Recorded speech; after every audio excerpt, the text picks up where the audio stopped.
أعوذ بالله من الشيطان الرجيم بسم الله الرحمن الرحيم قال ابن شهاب وأخبرني أبو سلمة بن عبد الرحمن أن جابر بن عبد الله الأنصاري رضي الله تعالى عنه قال وهو يحدث عن فترة الوحي فقال في حديثه من 4. hadis dedi İbn Şihab haber verdi bana Ebu Seleme ibn Abdurrahman şunda dep haber verdi ki cezben Cabir ibn Abdullah radıyallahu ta'ala anhu dedi ki valol ki ol Cabir sözlep perdon vahiyininki kiç kişidin. Yani toxtab qalışidin sözlep bergen halette dedi. Dep tepsilemdi patigen tepsil. Nemi dediyse dedi yüzünki yılık sözlep bergen sözü de şu ardiki ya ki dedi Peygamber ondan o anda dedi Peygamberimiz sallallahu aleyhi ve sellem yüzünki sözüdeki yani yedisindeki nemeniki avahiyiniki keliş ve toxtab qalış degan sözü de Peygamber dedi ki şu ardiki men vattim. Men vatsan şundaqla anladım ben bir avazını asman taraftan boğan bir avazını men nime kıldım, anladım. Dep mene Peygamberimiz sallallahu aleyhi ve sellem müştah nime kıldı dedi. Biz hem Sahih Bukhari'ninki 4. hadis aşağı geldik. 4. hadisninki nemisi İbn Şihab. İbn Şihab degen mene Zöhri degen bir alim ba, naiti kattan alim. Şu adamninki hem de bu yıllık kunyet İbn Şihab. O adamninki ismi yani tahallus yani zöhrilik dep müştah deydi. Zöhrilik diğerinin yüzü çünkü bu yıllık Peygamber Aleyhisselatü Vesselam'ın ayalı olan Hatice radıyallahu ta'ala anh'unki şu cemaat olan yani beni Zöhre kabilesi olan şey tutuşu diken.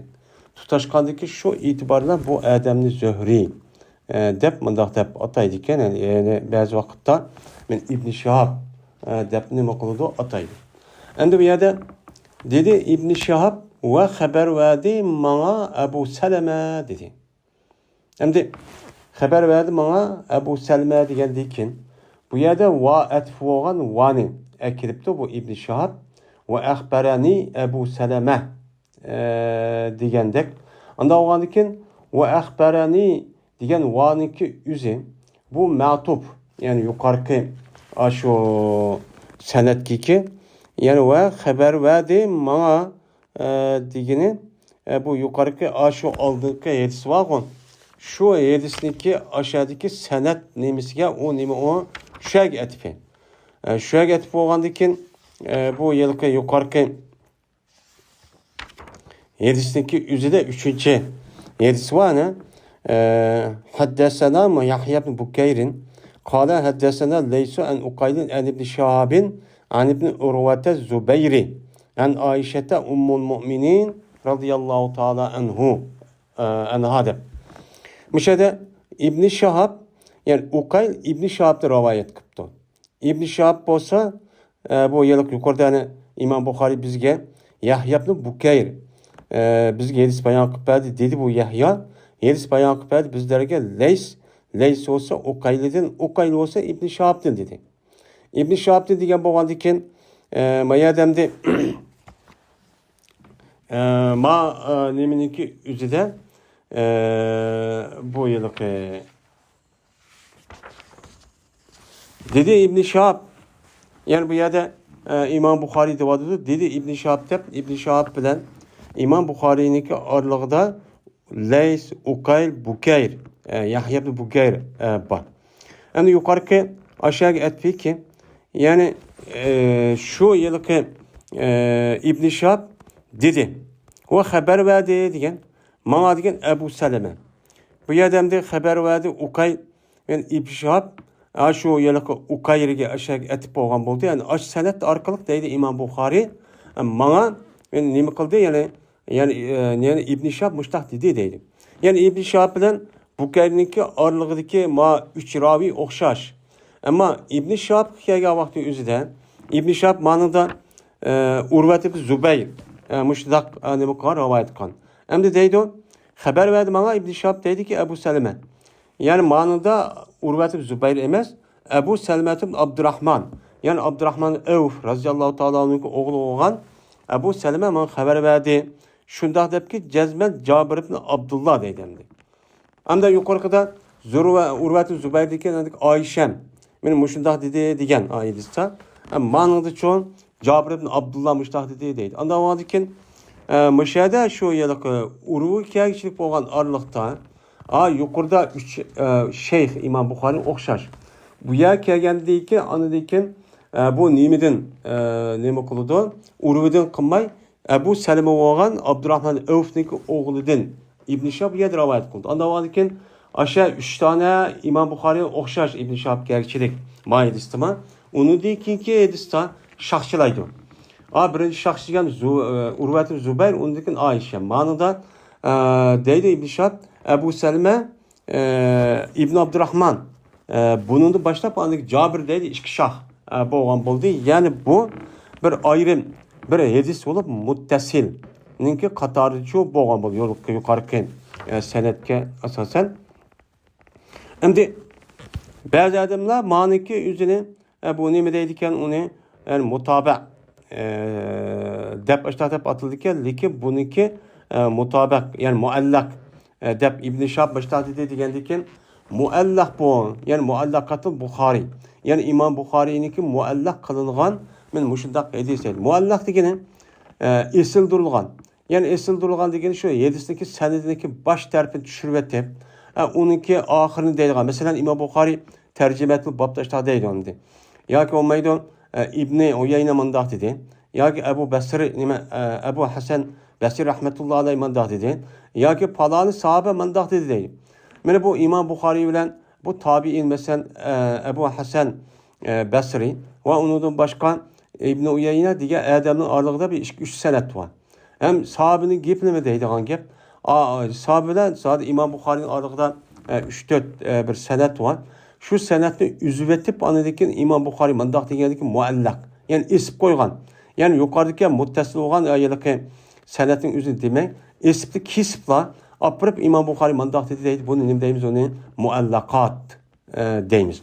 Bazı adamlar bunu İmam Bukhari'nin muallak dep başında dep hesaplaydıkken leki bu muallak emas. Çünkü ve ahbarani degen ve ahbarani ki üzü o yukarıken o nimige Urvet ibn Zübeyir etip bolgandikken Urvet ibn Zübeyir'ninki ornağa bu yılki Ebu Seleme keldi. Ebu Seleme geldi ki onun beşidiki men İbn Şihab bilen ama İbn Şihab yani okşaş. Ondan o yukarıdaki bir tutaş şu 2-3 senet okşaşlar boludu. Ondan o andaki bu mutanime talikat emas İmam Bukhari'nin talikat dediğini demeyimiz. Bunun nimdeyimiz onu bununki üzerine benim muttasil. Yani demek ma yedisindeki rivayet usulü yani yolu işkil demek şimdi. Şimdi şuna da cezmet Cabir ibn Abdullah radıyallahu ta'ala anhu dedi ki "Valol ki o Cabir sözlep perdo mene vehininki üzülüşidin. Vehininki üzülüşidin sözlep perdo." Şimdi Cabir radıyallahu ta'ala anhu zat Ensari bu Peygamber aleyhissalatu vesselam'a vehininki birinci katım düşüşünki üzü Mekke'de olgan. Peygamber sallam Mekke'de 13 yıl tuğandikin anıdikin Medine'ye hicret kılan. Yani bu yerde Cabir radıyallahu ta'ala anh'ınki vehiniki üzülüp gidişi ahvalda sözlep bir şey. Bu yerde yok o Mekke'de olmagandikin. Bu yerde Cabir radıyallahu ta'ala anh'ı Peygamberimiz sallallahu aleyhi ve sellem'den anlap şununla vehiniki sözlüş ahval müştahub diken dep sözlep berde depten kılımız düşünümüz. Şununla dedi Peygamberimiz sallallahu aleyhi ve sellem yüzündeki sözü de yani hemen vehiy düşüşünki aldı da andaq oldu, mandaq oldu. Mançay ayada to'dum g'ari Hirada onundaki müşta pirişte geldi deygan bir ahvallar bar emasmi şu sözü. Şunun bilan şu ardiki men menvat etdim. Yani beyna degan gapni beyna degan gapniki o'zi asli beyna degan gap andaniki o'zi bu yer ziyodi kelib o zarb nemisi bo'ldi. Şu ardiki deb ma'no etamiz. Yani men menvat etdim dey. Nerede? şu Mekke'ninki yollarındaki üzüde ben şu minvattim. Yani o yer bu yerge mışdaq yolda kitip parttim. Şundaqla anladım ben. Ma izniki üzünü mufaciat. Bazı vaktin üzüde mufaciat keldi hem bu bir şart hem isim bulduğun gibi. Bu yer iza manisidir. Yani şundaqla anlap kaldım ben. Bir avazını asman taraftan. Asman taraftan şunda kitip alsa mesela eccat dep atıldı. Aşağıda kitip alsa şu yerde anlaydı Peygamber. Mekke'ninki şu eccat taraftan. Yani misbilninki ma şerh tarafındaki bir tağınınki arzu koçun eccat deydi o mahalle eccat dep. Benim muşaninki yüzü demek kitip partim deydi o. Kitip alsam bir avazını anladım deydi. Avazını anladığındaki ben közümünü kötədim. Yani asman tarafken közümünü kötədim. Kötəsem yılıq firişteki keldi o bana yirada. Acı yirada kelgen yılıq firişteki üzü karşısam şu firişteken deydi. Şu asmağımı da karşısam. Şununla calisun o oltuğucudur. Hem de Peyzel Melikülezi caani bi hirain dedik. Calisun'niki üzü mubtadai mehsubun habri. En bu yerde calisun'iki üzü el melik degenge o melek degenge onu sıfat kılınmaydı.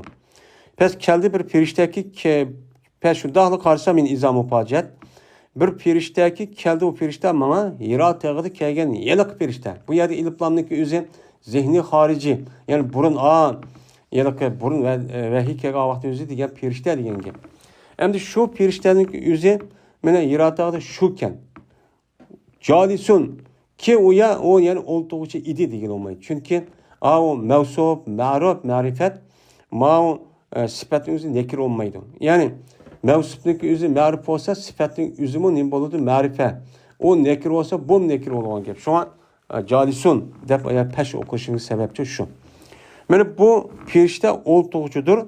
Asman ve ziminniki aralığındaki bir kürsüde nime kıptı oturuptu. Hem de kürsiyun degen onunki cem'isi karasi kelidi. Yani padişahla oturduğun yoğun sapa şekildeki aşındak orundağındaki üzerine nemi deydi onu kürsiyun deydi.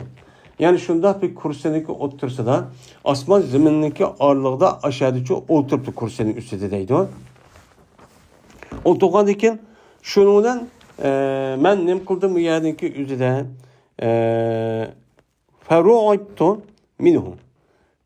Şununla korktum ben bunundan deydi. Bunundan ben nem kıldım bu firişten korktum. Yani burun korkuş ehval yüzü verdi deydi o. Bu yerdemde ro'ibtu, ra'b degan gapniki o'zi mana yurak titirgan yani pok qilganniki o'zini ra'b yani qo'rqinish ahvol degan gap. Bu yerda ro'ibtu degan gapniki o'zi bu yerda bu majul o'qiladi ekan. Qo'rqtildim men undan degan gap. Qo'rqtildim degan gapniki o'zi buni qo'rqatisi kim? Yani ya shu narsa, shu narsaniki o'zi aş oldu yani o narsa meni nima qildi qo'rqatdi degan gap. Unda o'g'aniki bu e'tibora bu yerda nima qildi? U yerda majul keltirildi. Shunga qo'rqqandan keyin men u yerda nima qildim? Meni qayta uyimga qaytib jo'p bordim. Endi qaytdan yana nima qilgandan keyin men anadiki yana mushta nima qildim? Qo'rqib jo'p bordim deydi. Yana burunki yana qo'rqish ahvoli bo'lgandan keyin qayta yine ben öğen, yani ayağımın kaşığa badım. Berip demdi. Dedim ki zemmiluni dedim. Yögep koyunlar, yögep koyunlar. Dep müştahane bakıldım. Dedim. Deydim. Yukarıda ben hem yöller yögep koyunlar diyenti. Manladım ne bakıldı? Yögep koyunlar. Dep müştahane bakıldı. Dedim. Hem de bazı rivayette bir tane var. Zemmiluni dep atıldıgan yani bir kata değildi o. Yani bazı rivayette zemmiluni tehra nemi tehra şekildeki bunda bir rivayet mi çok bağımdı. Hem de yeni bir rivayette zemmilunun ornuna desiruni dep mundak bakken. Yani desiruni uma nemi koyulan beni yögep koyulan digen gepemdi. Şunlar yögep koyulan digen deyken şu vakitteki üzüde anı deyken nima qildi? Alloh taolo tövənki ayeti bana nima qildi? Düşürüp ya yuval muddassir qum fa'anzir. Ve rabbeke fekebbir ve siyabeke fetahhir. Ve russe fehcur ve la temnun testeksir. Ve li rabbike fasbir degan mene muş ayet nima qildi? Düştü deydi. İkinci katım düşke ayet bu. Onda valikin bu yer deydi Allah Teala ya yol muddessir. Hey yögün vaga Adem. Kop ornudu tu. Emde nime kıgın xahni agahlandı. Yani xahniki üzerine iman et kıl unumasa, sana ergeç kıl unumasa, emir bununla Allah'ın azabı akasına kelidu. Sen bunu muş işten eğer unumasa mena agahlandırıp, man iman ettin lan, bana uçağının üzerinde bana iman etme, yaktap aşıldak, inkar kıptır vasanlar, senin cezmen Allah'ın azabı kelidu, depmuş işini çoğun, dep min muştahni makıl dedi. Hem de dessere yudessiru. Ya yel muddessir.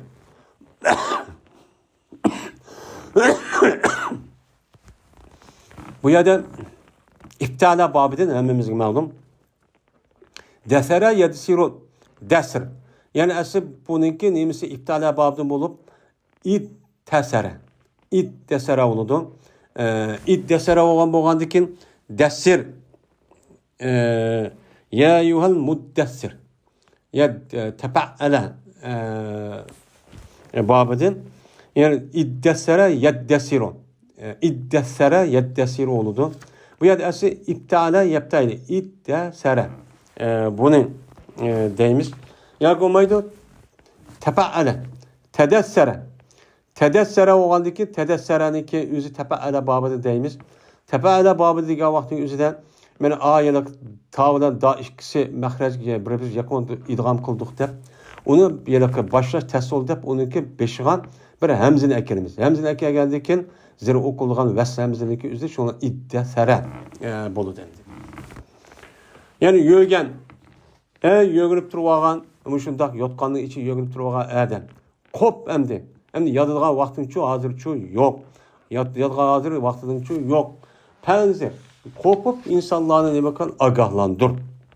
Digen min moşu ayet ne bakıldı düştü. Kum penzir vali rabbike ya yevmud desir kum penzir vali rabbike fekebbir. Deydi o. Ve rabbike fekebbir.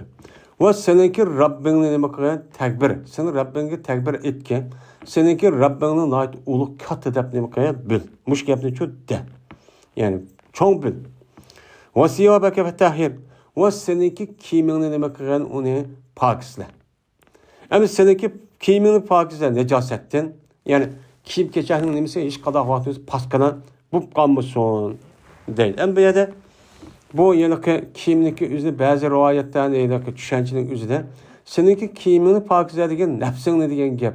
Çünkü Arap dilinin üzerinde siyap dep gelse adamdaki nefsini irad kıldıgan men muştahni bulan adet var dep muştahçı deylemdi.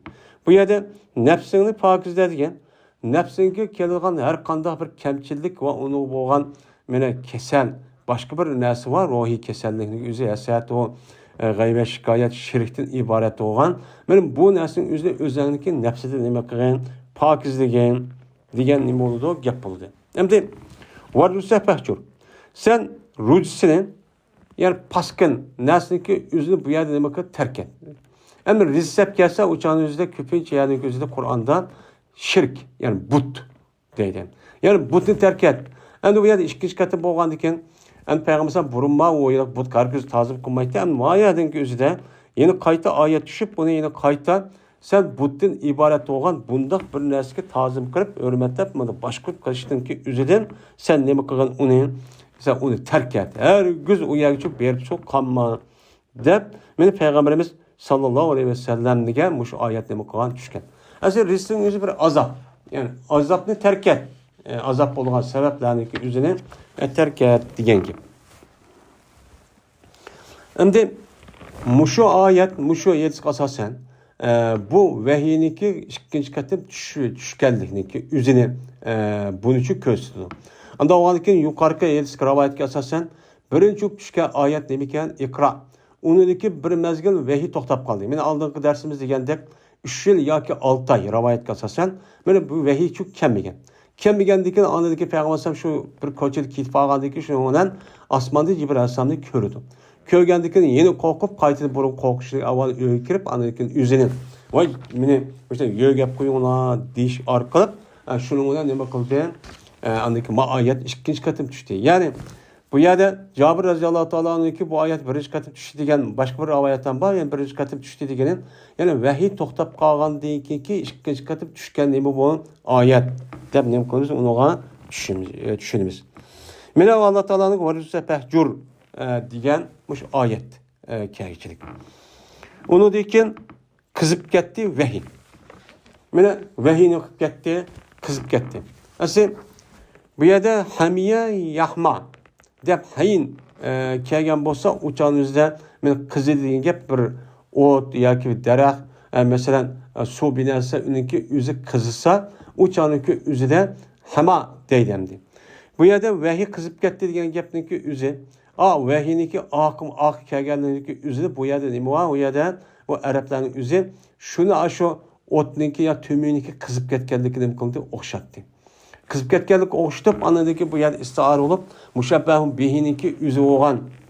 Men uni qo'yib mushabbahniki o'zini bu yerda hazb qilib, shuni bu istiara shaklga meni bo'lgan bo'ladi.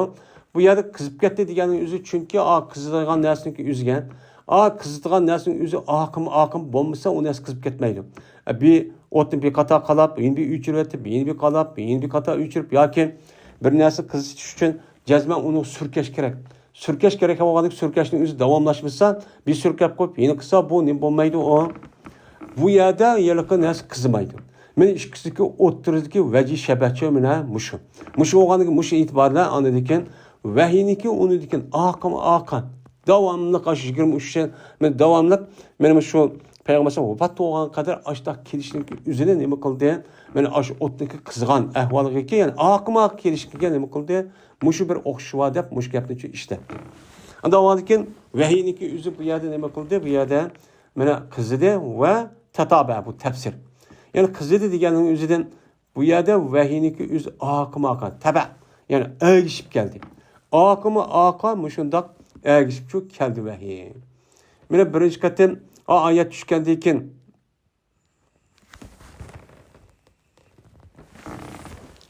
birinchi qatim oyat tushgandan keyin uni to'xtab qolgandan keyin oqidan ikkinchi qatim oyat tushgandan keyin davomli oyat, ya'ni Qur'oni Karim ya'ni davomli tushib boshladi deydi.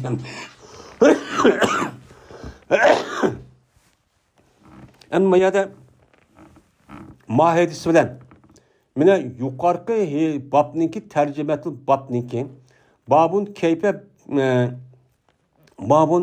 kayfa kana badul vahiy degan mushu babniki munosabatiniki sababi mana fahamiyal vahyu va tatabaadan iborat bo'lgan mushu qismcha uni tutash. Ya'ni vahiyniki o'zi mana yuqorqi hadisga asosan men payg'ambarim ashta keldi, bunda keldi, o vahiyni ipkaga adam kim ekan? Jibril. Yani namus. Yani namusdan iborat bo'lgan firishta ekan. Biz u yuqorqi uni uqdik. Yani Qur'oni Karimda o yiliq uchuq nima yo'q, ama katta firishta deb bor. Undan avvalgi uningdagi munosabat oyati chiqdi, ya'ni vahiyni ipkaga firishtaning o'zi shu Jibril alayhisolatu vassalam ekan. Va uningda boshqa shu vahiyniki kelgan vaqtniki o'zida bu payg'ambar alayhisolatu vassalamga odatdagidek undoq bo'lmaydi ekan. Nayt ig'ir bek bir mushaqqat ahvol yuz bergan. Hattoki shu payg'ambar so'g'oq kunlarniki o'zidimi, meni nim bo'ladi, so'g'oq kunlarniki o'zidimi, o'chani o'zida nayt bek talab kelgan. Aslin qizil havo normal ya qiziq vaqtniki o'zida u niqib ketsa, o'chaniki o'zida talab kelsa normal bir ish. Ammo havo bek qiziq vaqtda, so'g'oq vaqtning o'zida adam talab ketgan uchun nayt bek ig'ir ish qilgan vaqt o'zida ig'ir ahvollar yuz bergan vaqtda o'zi nima qilgan?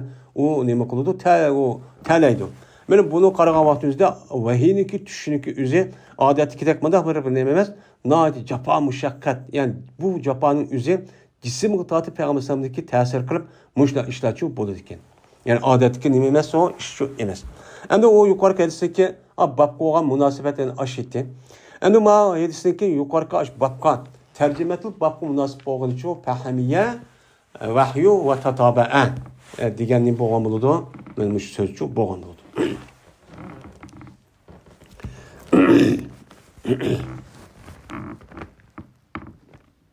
Ovoz kamisa qolganligi anglayotdi mening ovozimni.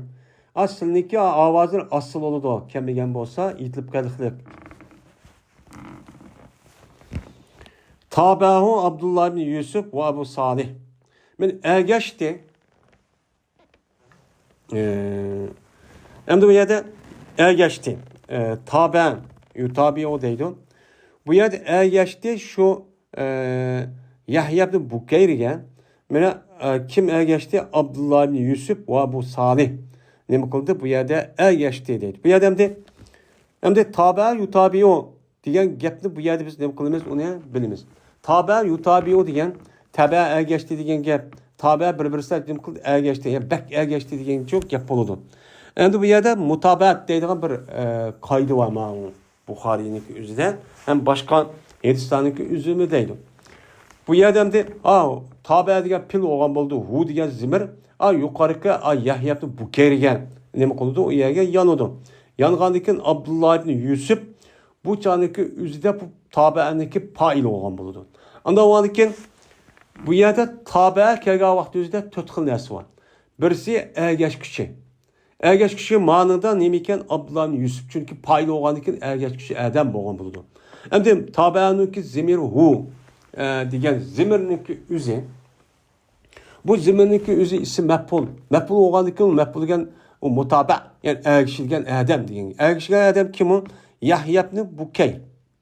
Yahya ibn Bukayr. Din nemi kıldı? Şunuğa ergeçti. Ergeçkendikin bu mutaba olan buldu mef'ul. Andikin mufada anhu. Mufada anhu unudun ergeçti nemeden mesela yedistin. Bak töbenki metni yedisindeki üzüden bundak boğan boludu. Endi bu yerde mutabada yani onun cehdiden ergeçti deyimiz. Yani senetniki cehdide demek kıldı uçan üzüden ergeçti. Uçan üzüden yılıkı yine mayademdi. Bu yılıkı Abdullah ibn Yusuf bu Yahya ibn Bukayr'e geçkendiyken yani demek ki oğlu İmam Buxoriyninki yine 7 bayan qilib bizga bu nikimon bu yılki Yahya ibn Bukayr o Yahya ibn Bukayr bu adam olsa Abdullah ibn Yusuf'tan Abdullah ibn mene Yusuf olsa Leysi'den men bu Leysi'deki anadaki nime Ukay'deki nime bu yılki Urvat ibn Zübeyir yani mundaq olgan buludu. Ve yine ergeçti şu Yahya ibn Bukayr'e Ebu Salih. Ebu Salih ergeçti dedi. Yani Ebu Salih yine şu yine deydi İmam Buxori bana yine İspanya kıpedi Yahya ibn Bukayr. Bu Yahya ibn Bukayr olsa Ebu Salih'ten Ebu Salih olsa Ukayli'den Ukayli olsa anıdikin nimeden Ukayli olsa bu yılki Urvat ibn Zübeyir'den Urvat ibn Zübeyir Ayşe'den şu nime kıldı? Rivayet kıldı. Yani demek ma yedisi rivayet kıl ravininki bu yerde senet yolu kançike rivayet yolu 3 degan şu oldu. Endi İmam Buxoriyninki bundaq bir gapni deyishi çünkü ma yedisi rivayet kılan yol yani raviler 3. 3 olgandan keyin men mush şekilde şu rivayet kılgan dep şuna dedim.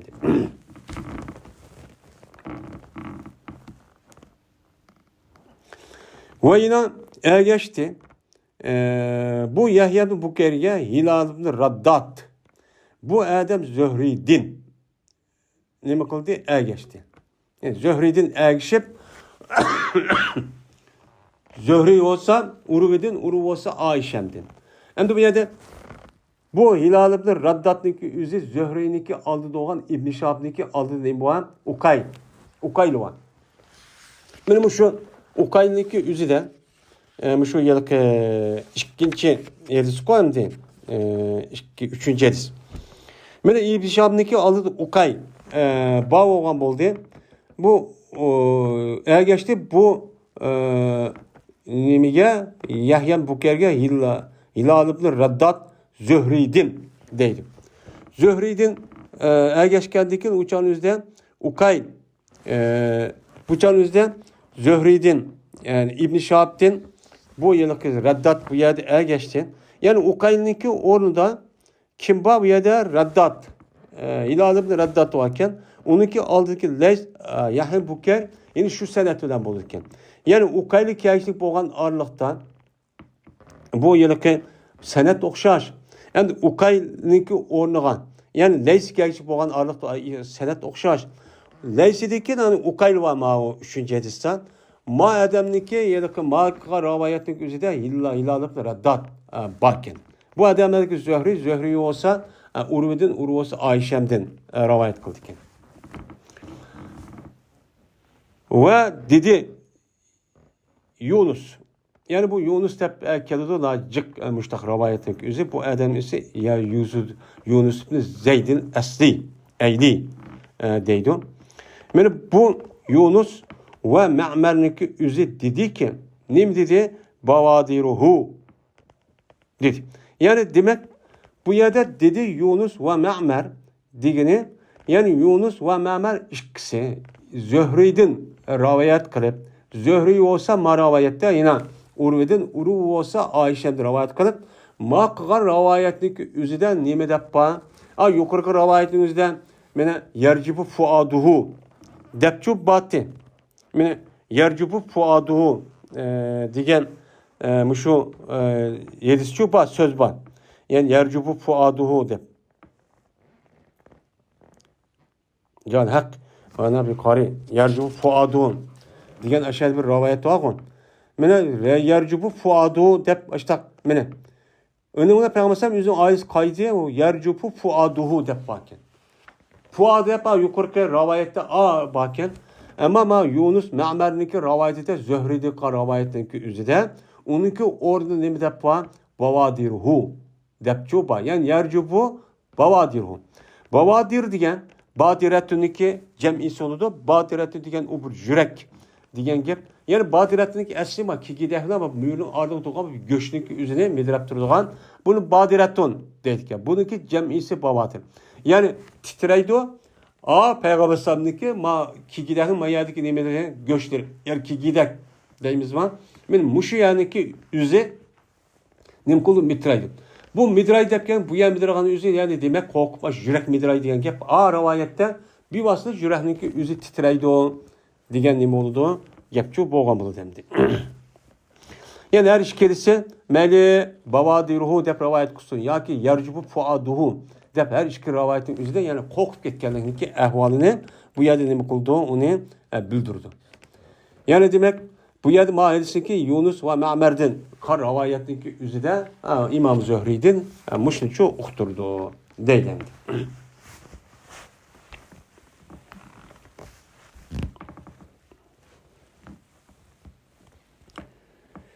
Şimdi bu hadislerin babniki tercümesindeki münasebetini hem diyen bulduk. Şimdi 4. hadis. Yani 5. hadis ama 4. hadisini hazır okuyan bulduk. Şimdi 5. hadis dedi İmam Bukhari. Hadis bayan kıpet bizge Musa ibn İsmail. Dedi Musa. Şimdi şu 5. hadis gelince İmam Bukhari'ninki ustazlar 3-4 boğan buldu.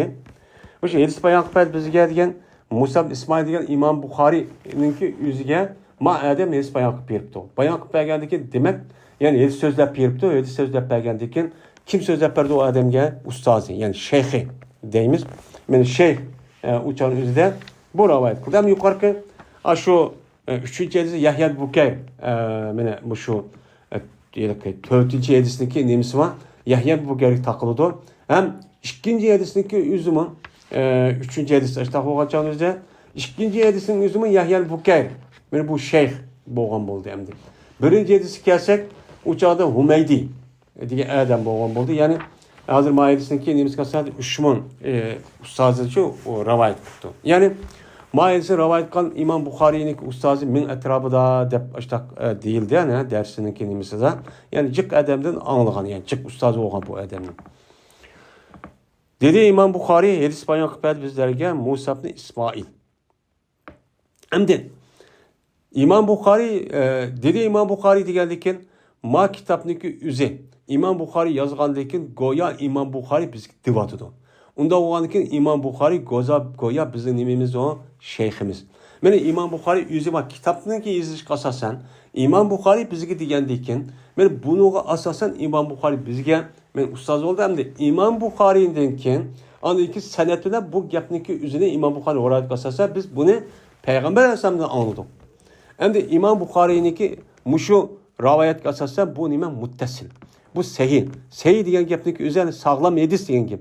Sağlam hadis degan gapniki üzerine mana shu Peygamber Aleyhisselam'dan İmam Bukhari kelishib bo'lgan orliqdagi ash rivoyatga adamlarning o'zi bir qon shartlar bor. Ma adam hozir rivoyat qilibdi, oldiga ish yo'q. Buni usul hadisda nima qildik? Uni biz o'qidik. Usul hadisni o'qidik ya, uni o'qidik. O'qigan bo'lgandan keyin usul hadisda zodir rivoyatga adamlarniki raviyiniki qanday bo'lishi kerak. Buni da 4 xil yoki 5 xil bir qon shartlar bor. Shu shartniki ichida İmam Bukhari'ninki şartı fevkalade yukarı. Mene aldığım dersimi de ütüldü. Çünkü İmam Bukhari'ninki rivayetler ravininki üzü cezmen mesela madem mani rivayet kıldı, bu mani rivayet kıldı, mani rivayet kıldı dep kelgen bolsa, uçanın üzü de bu rivayetteki üzü cezmen mademden ma ikisi zaman bir oluş gerek. Yani bu zamanı biz kadar okudun. Okuduğun ki o adam şu yerde şu devri yaşandayken bu adam sürüştürüp şu an Bekatumlar bu adamdaki ömrü aşı seferle ötken. Seferle ötken bu adam. Ben öyümü tutup bakmagan fakat iyisini kılmam de. Ondan bu adam bunu sürüş kıldı. Şu an bu hepsini yazışındaki alıda ben 3 xil kitap yazgan. Bu yılki raviliğindeki tarih, et-tarihul kebir, et-tarihul evsat, et-tarih sagir degan. Ben bu tarih onun da başka raviliğindeki tercümanlık kadar işte kitap yazgan. Onun deki andaki şu yılki kişilerdeki tarihi tercüme alanına ilik bilgedeki bu itibarla andaki bu yılki şu İshak Rahivey degan ustozninki deyishga asosan bu yani şu bir kitap yazilgan bo'lsa kerak degan mush gapga asosan endi ko'ngliga muqtani bir kitobni yozish ko'ngli kechib qoladi. Shuningla bu Sahih Buxoriyning 16 yilda mushta yozilgan gap. Ya'ni İmam Buxoriyninki qolgan muhaddis olimlar unchalar ching bo'lmasa İmam Buxoriy mesela İmam Muslim va ching. Bu İmam Buxorining madamni rivayet qildigan gap jazman ikkisi bir davr yashagan bo'lishi kerak. Buni qanday biladi? Xatni so'rab biladi, andek tug'ilgan, o'lgan, vaqti nerede o'lgan, nerede tug'ilgan deganidek hammani qarab o'qidigan gap. Qolgan olimlar, muhaddis olimlar ikkisiga zot tug'ilgan zaminniki, vaqtiniki o'zi. Mesela madam manji yil tug'ilgan, o'lib ketgan bo'lsa, madam manji yil ikkisiga zot bir uçkaşka bir devri bakken, anda o an diken 5 yıl ya 10 yıl diken ya o adam ölüp gidiyordu, ya ki tuğula vaxtında 5-10 yıl diken ya ki 10-15 yıl diken tuğuludu. Tuğulgan diken abi cezmen bu ikisi zaman birken, anda o an diken. Dep muşine kalan muhaddis alımı şundakla zaman bir olsa bana rivayet kıldım dep uçkaşmışsın tespit kılmışsın ama bunu rivayet kıldı. Ama İmam Bukhari benim muşum raviyle maraviyiniki cezmen ikisi bir devir yaşayan bolsumun. Lekin ikkisi rasman uçkuş kerak. Bu uçkaşqanlıqniki o'zini andiki tespitlash kerak. Rasmiy muqimlashsa andiki bu elsi sey deb qarayman deb chin tutib uni da boshqa adolat bo'lishi kerak. Unutilib qolmagan bo'lishi kerak. Qat'iy yolg'on gap bu zodi. Qat'iy bo'lmaydi. Shu İmam Buxoriy bir elsi men falon adam rivoyat qilib deb shu adam surish qilib ketib qolsam, ashta bir gap bor. Shuna qarab baqsam, bir yerda ko'chada bir adam yo'lda bir şu kaptani şu oyun yığıman deb kaptaning o'ziga dam berib yana qachon ichiga tarang qildi ekanda shunga kapta tushdi ekan. Kapta tushgani qarab tursa buni binas bermaydi ekan. Voy bu sen nima buni bermaysan deb ishta qilgan ekan. Shu buni ko'rdi ekan İmam Buxoriy shu mazmundagon. Shuni ko'rib bu odam ketdi ekan. Ba'zi kirgan. Kirib shu odam kim deb u yerga odam surishti qilsa, yeliq ushqashqa odam shu ekan. Şu qarab olsak kaptan to'g'ri ki damlalarga deb budak kelgan uni bermagandikin mush odamni hech rivoyat qilmayman. Bu yolg'onchi ekan, bu kaptak bilan söylemay, mushta aldab qo'yganning o'zi jazman bu yolg'on gap qildi deb shu hadisniki o'zini yozmay ashta ketib ekan. Ya'ni demak, men mushundaq ehtiyot qilib yozgan odam bu hamda o'zining kitobini. Shu bu sahih deyishniki sababi shu o'zining shartiga asosan va uni da boshqa İmam Muslim'deki Sahih deb mana Sahih Muslim deb kitobi var. Sahih İbn Huzayma, Sahih İbn Hibban. Endi bu Sahih degan bo'lsa, ulug'a tushliq bir Sahih o kitap bo'lgan endi. Dedi bu Musa ibn İsmail Yedis bayak verdi bizlerge Ebu Avane. Bu Ebu Avane bu bir kattan bir adam bulup bu Ebu Avane'ninki üzü ve Zahimli Abdullah'ın Yeşkeri diye adam ki es Mısırlık adamken. Bu adam bir kitap yazıpken bu nait yaxşı kitapken. Bu Ebu Avane'nin naiti cık müştak kelidi İmam Bukhari rivayet kılıp. Dedi bu İmam Ebu Avane Yedis bayak verdi bizlerge Musa ibn Ebi Aişe. Yani Musa ki Ebi Aişe. Aişe'nin atısının oğlu edip demdi. Bu yılki Aişe'nin atısının oğlu edip başta halk oturur atılığındaki bir nait yaxşı işençilik. Dedi bu Musa ibn Ebi Aişe. Yedis bayak verdi bizlerge Said ibn Cübeyr. Biz Said ibn Cübeyr benim muaddilik tabiinlerindeki işi çıkan imam. En katta bu tabiin aliminin katarıdır. Bu yılki en uluk dep kardıdı. Hem İmam Ahmed katarlık alimler belki bunu tanıgan. Yani bu Said ibn Cübeyr İbn Abbas radıyallahu ta'ala'da rivayet kıldı. Bu adam Allah Teala'nın ki la tuharrik bihi lisaneke li ta'cele bih diyen ayeti hakkında tefsir doğrudan yani Said ibn Cübeyr İbn Abbas'ta rivayet kıldı. Hem de İbn Abbas hemimiz gibi malum. İbn Abbas radıyallahu ta'ala'nın bu yerde hemimiz gibi malum. İbn Abbas radıyallahu ta'ala'nın Peygamber sallallahu Mekke'den hicret kılışı 3 yıl mı burun tuğulgan. Yani Mekke'deki vaktimizde. Mekke'den Medine'ye 3-4 yaş etrafı ediken. Onda o andiken bu yerde bu söre iza vakaatlarındaki düşününki üzü Mekke'de düşken. Mekke düşkendikin uçağınızda bu Mekke düşken vakti masörünün üzerindeki. Yani bu yılki bu vakanı köymegendeki bu kandak buludu bu İbn Abbas. Nimişi madı ravayetten. Peygamber sallallahu andadı deydemdi. Bu nimiş kunda deydi dese bu yerde İbn Abbas radıyallahu ta'ala'nın ya Peygamber sallallahu depbergen ya ki şunu bilgen başka sahabenin üzü İbn Abbas depbergen bilgen depbergendeki bu itibarı andaki Peygamber sallallahu men köydüm dep müştakçı ne bakan deyimiz bunu rivayet kan deyimiz. Şunu da hem İmam Bukhari'ninki malzemeye keltirişi mene bu sör iza vakaatındaki üzü ya ne mi? İza vak değil mi? Söyle bu söl kıyamet. La uksu bi yevmil kıyamet. Diyen muşu sörününki üzü düşten muşu yani Mekke düşken birinci katım düşken sörünün katarıdın dep men muşu rivayetinden kurdu bu yerde ekildi. And bu yerde tercümetul babkan benim münasip gidişteki münasibet şu ayet vehi düştü. Zaten vehininki kimdin kayısı perişler düşkenliğin yukarı gelişi asasen bildik. Ve onu da başka düşken vakti adette düşmeydikken, o adet düşmeydikken o aya vehinik yüzü. Benim düşken petim bir ülgüç akmak ondak bir kegeni yok. Benim malum bir müddet toktap kap onu diki davamlaşkan. Emdi şu vehi düşken vakti adet düşken vakti yüzden vehi kılınğa adam boğa Peygamber sallallahu ahval kanda yüz verdi. Mene Ayşem'ninki de zat talep ketiti adet bir işemezsin. Onu da başka benim ayınız kasasen vehi düşken vakti yüzden Peygamber sallallahu baştan kandak düşkendeki Peygamber ağzını medirtip ağzını okup aldırıp müştak gedik. Kup ketkendikin Allah Teala ben tövenki ayet okuyumuz hazır. Unda kanma. Sen fakat vehi düşken vaktinizde şu senin kalbin düşken vaktinizde şu canlı sen şüktü. Sen onu anla. Onu da ki senin kalbin müstakemleş ve onu katı unutup kalmayan alet ekiliş. Şunu da onunki mənsi düşendirişin ibaret olan bayan kıl bizge. Biz onu kıp vermeyiz. Sen aldırma. Sen anlatı persen buludu onu. Dep müştakçı deyden. Yani vehinin şu müşekkil şu boğan. Şunun Allah Teala'nın ki la tuharrik bihi lisaneke li ta'cele bih. İza vakaatine la oksun bi yevmil kıyameti diyen muş ayet bu. Midrat mıgın sen hey Muhammed şu vehi bilen yani vehi düşke vakti yüzüde seninki tadını okuma midratma. Vehi düşke vakti midratma okuyman. Midratma diyen okuma diyen yapıldı.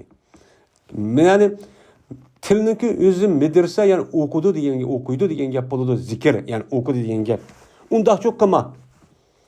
Ne tacele bih. Nimiş ki midraydı o dese şu vehiye aldırıp. Sen vehiye aldırıp ve bunu unutup kalmayman. Unutup kalmışsan bol dep bunu aldırak sağlıkıp sen undak tilini müşeddak medirta işe bu işte kımma dedi.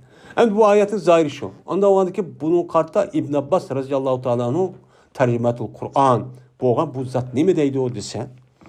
Dedi bu İbn Abbas. Berti Peygamberimiz sallallahu aleyhi ve sellem. Mene İbn Abbas berti degan vaqtdagi o'zida, ya'ni men shuning ustida batdim. Oyat tushgan vaqtda payg'ambar bunda qildi degan gap. Lekin İbn Abbas uçanınki üzütü yok o adam. Yani 3 yaş etrafında Tekin 3 yaş etrafında dedik. Yani hicretinin aldığı 3 yıl. Peygamber 13 yıl tuğaldı iken 10 yıl birinci katım 40 yaş kirgan vaqtda üzütü degan gap endi. O uçanın qat'iy yo'q da apsa qo'shig'ida yo'q vaqt. Berti Peygamberimiz sallallahu aleyhi ve sellem yualicu minet tenzili şiddeten. Mene uruneti Peygamberimiz sallallahu aleyhi ve sellem tenzildin. Vahiyinki düşürülüşüdün. Qattiq ishqichu uruneti. Yani qattiq ishqi yo'liqiti.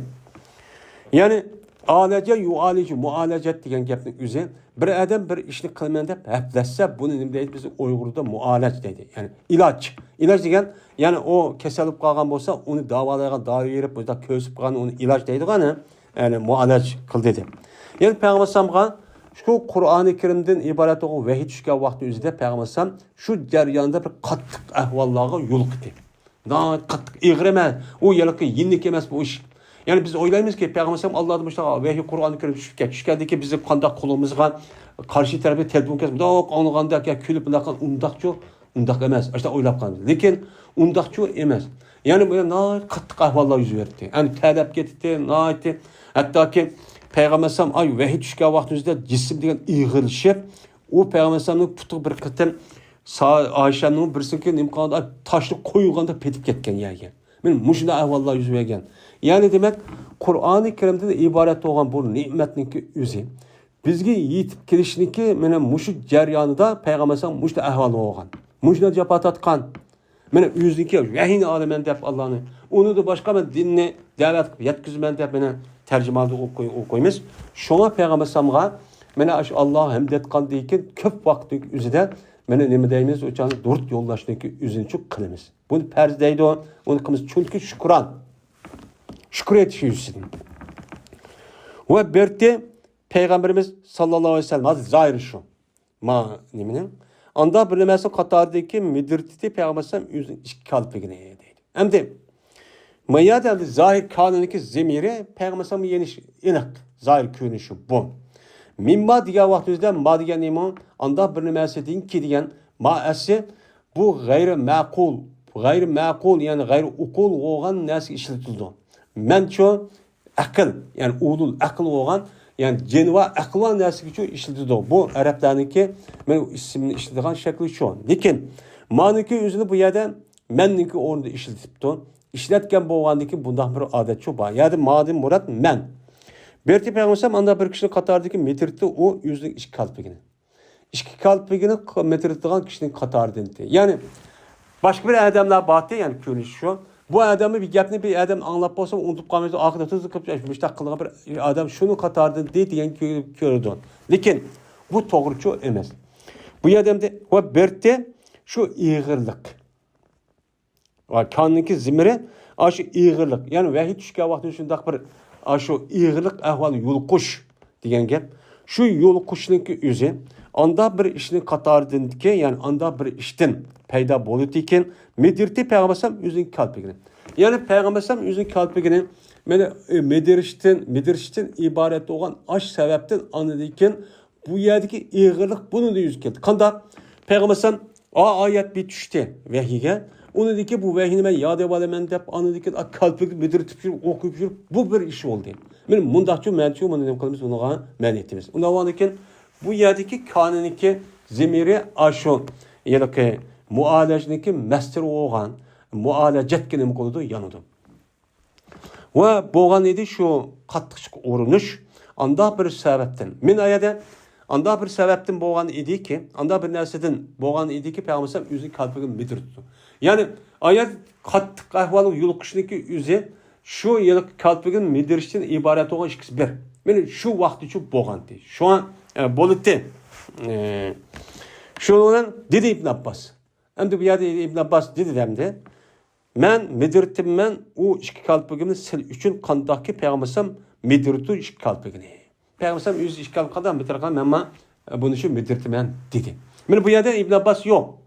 Ama men ayet deganimizde İbn Abbas radıyallahu ta'ala Peygamber yüz dep bergen ya go'aydi sahabeler ya Bati Abu Bekir ya Kernimeler şununla anlık bunu anlap Peygamber'den ben müştak kıldım dep müştak şu rivayet kılın. Yani bunda kavatımızda bu nime mursal. Yani mursal sahabe dep atıldı.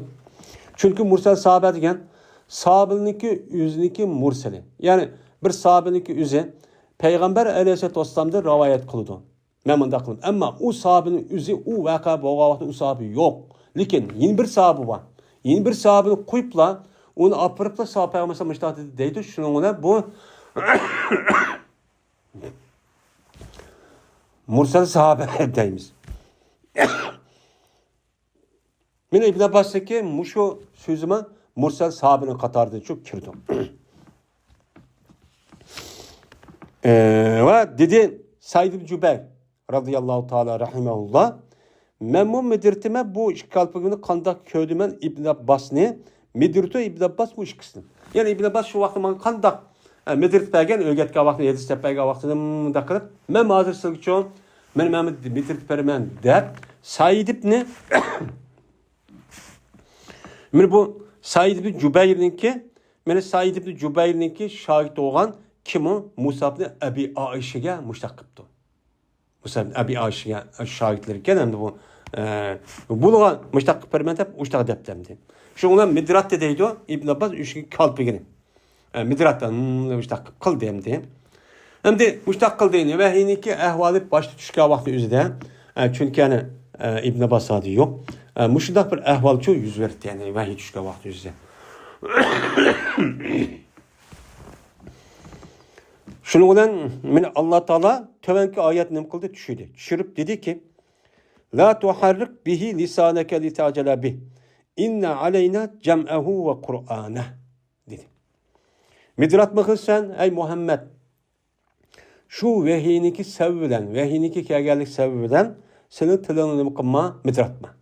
Sen vehiy kelidon kegavatı tılını ne kılma midratma. Vay ma okuyman de. Nimişkan li ta'cele bih. Şu vehiyge aldırağılık sebebidin. Sen aldırap, o hemen unutup kalmışsan bolup aldırap açtakız bu işini çok kılma. Ne için? İnna aleyna cem'ehu ve Kur'an'ı. Çünkü bizim geldiğimizge Badur, Kur'an-ı Kerim'de kalbinge toplaş. Sana Kur'an-ı Kerim'de ibaret vehiy şudak düşsül boldu. Düşkendiyken onundaki bu vehiyini senin kalbinge topla, unutup kalmayın hala kaçılaştığın bizim işimiz. Bizim işimiz. Ve onu ne kadar onu okuş. Onu anlık Kur'an'ı. Onu ne kadar onu okuş. Yani şu boğandaki şu Kur'an-ı Kerim'de kıraat diyen Kur'an diye okuş diyen gep. Mene bunu okuşun biz kıldırıp veririz. Sen o kalbini al sen ağandaki okuşun üzerine biz kıparımız çünkü hem nerseniz biz oğandaki bunu ise aldırma. Okuşmuş takıma değil. Diğer vakti üzerinde dedi İbn Abbas şu ayetini tefsir kırıp cem'ahu leke fi sadrik diyen gibi. Yani bizim üstümüzde dur şu Kur'an'ı cem'i kılış diyen yani Kur'an'ı sen üçüncü köksünü cem'i kılış. Yani kalbinde, zihninde kılışın yüzü bizim geldiğimiz gibi bak. Biz kalımız o işini. Ve sen onu ne kılsan okuysan. Dedim. Sen onu andaki ne kılsan okuysan. Onu aldırıp çok ketme. Dedi. Hem de peyza karanahu fettebi Kur'an'ı. Biz kaçalı ki böyle okusak biz o Kur'an'ı. Sen o Kur'an'a ne kılın? Yaşkin deydim. Hem de biz hem de şu Kur'an'ı senin kalbin düşüydük. Düşüygendeki biz hem de seni okutmak için. Okutmak için hem de hakiyat güzmede vehinik üzerine müştak kılmak için. Onda o anlık sen ne kılın? Sen şu vaktin üzerinde Kur'an'a ergeç. Yani okulgan Kur'an'a ergeçken ki sen onun için Kur'an'ı ne kıl deydi bu ya da Fettebi Kur'an'a degini dedi İbn Abbas istemi lahu ve ansit. Yani Kur'an'a ergeç degini Kur'an'da biz okuvaqtı sen şüktun, kulaksal ve şüktun diyen neyim oludu, mənide oludu deydi. Mezmunu şu emdi. Summa inne aleyne beyanı. Anladıyken sen hem de biz okandıyken aşında kalbini düşürüp aşında kaldıyken sen şöyle tutup anlagandıyken onu aldıran sanıp vay okuyma da kılma. Anladaki bizdeki üstümüzgüdür Kur'an-ı Kerim'deki bayanı. Yani Kur'an-ı Kerim'deki bayanı ki yani dedi İbn Abbas. Andaki cezme bizim üstümüzgüdür şu ki okuysan. Bu yerden andaki cezme bizim üstümüzgüdür Kur'an'ı bayan kılış degeni İbn Abbas bu bayanın üzerine nemi dep tefsir kıldı? Kıraat okuş. Yani bizim üstümüzge Kur'an'ı seneki okuşundaki işini biz kıplarız. Sen aldırma demek ki. Yani bayanahu degen takrahu. En takrahu degen tefsir kıldı. Bu mezmun aşağı çıkıyordu. Ya ki in bir rivayette andaki cezmen bizim üstümüzdür Kur'an'ı bayan kılış. Yani Kur'an'ı ki mesela bilmeyi ne mukagayını biz sana bayan kıplarız. Bayan kıpırıp andaki maayet ma mezmunda ma düşürdü anda kıpırdı sen biz bunu ne kılmaz onu okutup vermez. Digen ne boludu? Gepçu boludu hem de. Mene berti Peygamberimiz sallallahu aleyhi ve sellem muşu ayet düşüp boğan deyken mene kaçaniki kese şu Peygamber aleyhisselatü vesselam'a Cibril. Cibril aleyhisselam vehib kese kandak kıltı Cibril kulak saltı Peygamber. Yani Cibril kese Peygamber şu kulak saltı vehib.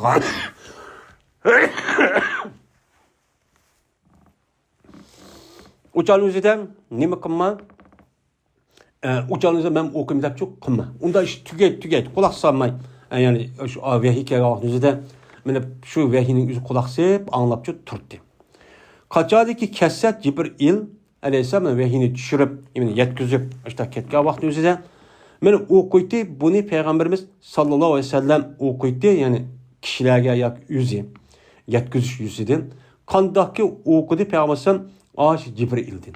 Yani Cibril'din kandaki okuttu şu Cibril Kur'an. Kur'an'ı Peygamberimiz kanda okukan bolsa aynen mene şundak okup hakkını okup verdi. Dep men İbn Abbas radıyallahu teala anhu müştakçı dedi. Yani demek şu Kur'an-ı Kerim'deki muşundan vehi arqıl Peygamberimiz düşündeki ehvali vehinin ehvalmış olgan. Yani vehinin ehvalı degidek başlamışda okumadan aşta bir tüz düşü olgan, mandak kıl degen aşta hemmisi vehiye alakadar. Anda olgandaki o tercüme bab bilen vehiniki alakadar meselesi olgan bolgandaki ya da vehinin başlışı emesken vehiyiniki kandak gelişi. Kandak aqanaq kelganmi, to'xtab qolganmi, Peygamber vehiy qilgan zat olgan, bu zat kandak olgan, men mushu babni nima qildi ekan, mazmun o'zi chiqargan. Babninki badi degan gapning o'zi. Yani başlanışlı emas. Yani vehiy bunidagi ahvollarning o'zimcha mushu bo'lgan. Endi bu hadisdagi bab bilan bo'lgan munosabat cho mena tarjima batniki mushu. Yani demek ma hadisdagi yani oyatniki o'zi vehiy qilgan vaqtda Peygamber mundaq shu ishlarchi bo'ldi. Yani adet iş emas. Muşundak Peygamber aldıraydı. Onunki ayet düşüp aldırma. Sen kalbine şundak düşse ansanı boldu. Kağa işte şu biz kıplarımız diyen. Yani Peygamber ben şu ayetin yüzü kandak düşken bolsa aynen bizgin kıplardı o Peygamber yetküspedi. Bu yerde Cibril aleyhisselatü vesselam Allah'ı elep. Yani bu sözündeki üzerine Peygamber yetküzgen vakti üzerine uyad bir harfni ya Peygamber unda qağa iş yok. Vehimin müşuddah nima o şerkilik. Müşuddah deymiz. Hem de bazı şialarınki müşuddah hata bir itikadı var. Yani Muhammed küçük vakti üzerinde bu vehinin bazı yani İmam Ali'ninki doğruluk. Ama işte bir işki sörvatı, bir sörvatı, andaktı, mındaktı deydiğen aşıda böhten iftira. Aşıda nesi çoppa. Bu nima olunki tüptü hata. Bu tüptü hata olup özündeki hata ekadisini delilleştiriş için muşla bir gapni çok kan. Men muşu yedis asasa ve onu da başka men muşu mezmundaki yedisa yine başka rivayet edecek. Şunu asasen Cibril aleyhisselatü vesselam Muhammed aleyhisselam'a kandak diyen bolsa zırzöre aynen bizdeki hazır kolumuzdaki Kur'an aynen şundak. Hiç kananım yok. Aş Cibril aleyhisselam Allah'da elip kandak olgan bolsa aynen lebzisi hem manisi için muştak çok idi. Hiç kanda zırzı var. Bir tane harp ya uyuzuk buyuzuk çikt onda çok qağın şey yok. Biz muşdah ne kılımız bu Kur'an'a itiqad kılımız. Yani bu vehidin ibaret olan Allah Teala tutup düşkün vehid muşdah nemiga xususiyat bir şey iyi. Biz mesela şu itiqad kılımız.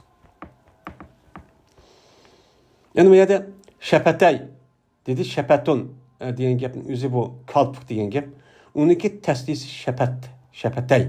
Ese o şepeteynihi ay izafatini cehdini ana təsin nunu kitib qalıdı dedik ya indi. Şu o oldu. Şəpətun deydi.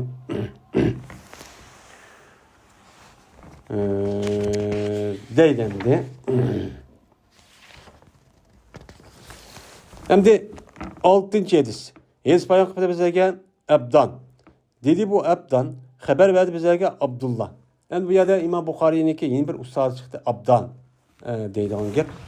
Yani Abdan dep müştakil. Bu Abdan degen gep. Bu adamdaki asli ismi Abdullah'ın Osman Meruzi degen nimike adamken. Şimdi dedi bu Abdan haber verdi bizde Abdullah. Bu yerde Abdullah kim? Bu yerde mutlak. Lakin tabiinlik qatarda en meşhur olan katta alimden birisi var. Abdullah Mübarek. Bu irade kılındı. Hem de sahabenin içinde Abdullah da gelse, mutlak gelse, emmimizin malumene Abdullah ibn Mesud razıyallahu ta'ala alimiz. Sahabenin içinde müctehid derece katağa edinilen kat sahabenin katarının 4 tane Abdullah. Bunu abadilen deydi. Abdullah ibn Abbas, Abdullah ibn Mesud, Abdullah ibn Ömer, Abdullah ibn Emr As. Mene bu abadilen deydi. Hem de tabiinlik katarda Abdullah yapmışlar. Mutlak gelgen bolsa, cezmen bunu Abdullah Mübarek rahimehullah depçe alimiz. Dedi bu Abdullah Mübarek haber verdi bize ki Yunus yani yokur değildi. Bu adam Zühri'din rivayet kıldı. Yani Zühri mene bu İbn Şab şu. Yani Zühri'de patılışlarına aldığı dersimiz ders başladık. Çünkü bununki yıllık Zühret'in kilap yani şu Amine Peygamber'in ayağındaki nimisi aşağı tutuşu diken yani şu itibarla hem de şu Zühri kabilesi diken yani Kureyşlik bu adam. Çok Zühri deydi. Ha. Şimdi bu yerde İmam Bukhari'ninki şu Bukhari okuğa vaxtınızda yeni bir kitabınınki okuş adeti var. Ama şurada ha dep geliyordu. Ha dep gelgen vaxtınızda bu ne mi bu? Hazır dünyada isim hazır 3-4 harf diye bir işaretini koşupla şu harfler bir yani idare ismini okudan olup gitti hazır. Mesela Birleşik Devletler Taşkı bedetti. Deydiğen bizim organizasyon mesela ma dep bir kança harfin 5 harfini epla koşutmada deydiğen iş. Men bu işin yüzü burun tatipçi boğan. Yani bu yerde hey degen nemi? Hey degen gapimiz tahvil degen gap. Tahvil degen nemi yötkülüş. Yani İmam Bukhari mayada Abdan'da rivayet kılıp Abdan'da Zühri gelmiş boğan arlıqda bir senet boğan. Zühri kelip anıdikin bu rivayetdeki bu yüzü yötkelgen. Yötkülüp anıdikin Zühri dikin okşaş boğan. Mesela Ubeydullah Abdullah Abbas bu yerde okşaş ama Zühri gelmiş boğan arlıqda yani ma bir rivayette akbarın Abdullah kalı akbarın Yunus. Yani manada tahvil yani ha degene ma yedisindeki senetin yüzü yötkeyimiz. Yötker yine mandak bir rivayet kıl yine mana deydi. O yine yedisi bakımızda Beşir Muhammed. Anda o andikin ma yedisindeki baş terpiden aç Zühri kayıcık okşaş. Zühri'deki okşamaydı. Zühri'deki anıdaki rivayetin yüzü anı okşaydı. Yani 5'e işki açmak at tiyçü bir deyin yapıldı. Çünkü mayada Abdan bilen ma Beşir ibn Muhammed onundaki Abdullah bu yer asas okşaydı ki onu diken yine Yunus, Ma'mer anında Yunus var, fakatlı Yunus varken manada Ma'mer kuşluptu yani kişiden okşulup yani bu yerde ayada ma Beşir ibn Muhammed'den Ma'mer ikinci rivayette var anında yok. Şu itibarla ne kıldı bu yerden yedisindeki yüzü bu yer tahvil yani rivayet şeklinde ne kıldı yötkeldi diye. Tahvilinin kılması kıskartılması. Ve dedi ve yedisi bakan bize Beşir ibn Muhammed anında Abdant'te. Dedi bu Beşir haber verdi bizlere Abdullah. Lakin Abdullah Mübarek'ten iki adam anlattı iken. Birisi Abdan, birisi Beşir Muhammed. Bu ikilisi İmam Bukhari anlattı iken. Dedi bu Abdullah haber verdi bizlere Yunus ve Ma'mer. Hem de yukarıda fakat Abdullah Mübarek'te Yunus dep rivayet kıpken ama ma senette Yunus ve Ma'mer. Müşter rivayet kıpken. Hem de onu diken Zühri. Yani ikilisi Zühri oldu. Yukarıda yedisindeki nemisi o okşi. Yukarıda yedisindeki okşini rivayet kıptıken. Yani yukarıda şu Zühri'din Yunus, Abdullah almıştın. Yani bu yerde nahviy deyishniki o'zi labziy bir yoki ma'nosi bir, labziy o'xshamaydi. Bu e'tibordan bu yerda yuqorqi aytsa o'xshashi degan gapniki o'zi mana bu yiliq Yunus rivoyat qilgan vaqt o'zida labziy ham ma'nosi bir, ammo ma nahviy degan gapning o'zi u labziy o'xshamiz ma'nosi o'xshaydi degancha nima bo'ladi bu yerda gap bo'ladi. Dedi şu Zuhri, andaki Zuhri endi keldi.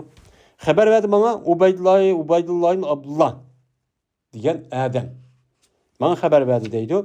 Bu adam İbn Abbas radıyallahu ta'ala rivayet etdi. Endi İmam Zuhri'den muşu Zuhri kelişi olgan, muşu Ubaydullah ibn Abdullah kelişi ikisi o'xshash.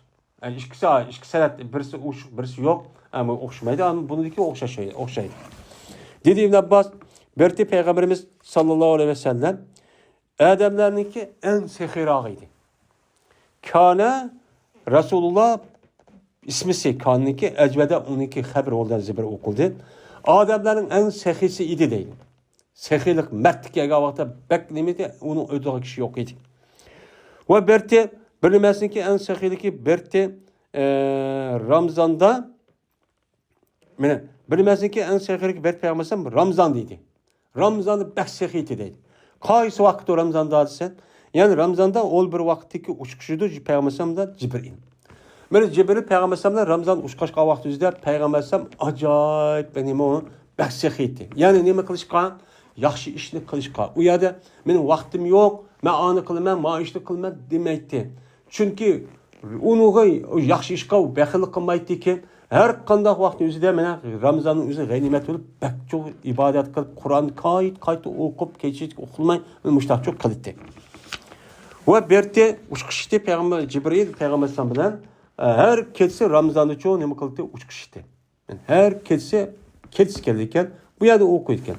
Shuni o'qishdi. Mana shu Cibril shu Peygamberimiz bilan Qur'onni nima qildi? Bir dars qilishdi. Bir-birisiga shunda ders qilish nima qildi u yerda o'qishdi deydi. Endi bu yerda Qur'onni bir-birisi go'yan Payg'ambar anglaydi yoki Payg'ambar o'qiydi, Jibril anglaydi. Bu nima? Ders. Men bu bo'lib bu Qur'oni Karimniki o'zida bir-birisiniki o'zida shu Ramazonning o'zida mushta o'qishning o'zi ajoyib katta bir nima u ne'mat. Men buniga hech qanday bir boshqa ishni tashib etiblar, buning uchun eng yaxshi ish, chunki savobchi bo'lgan ish. Bunda qildi.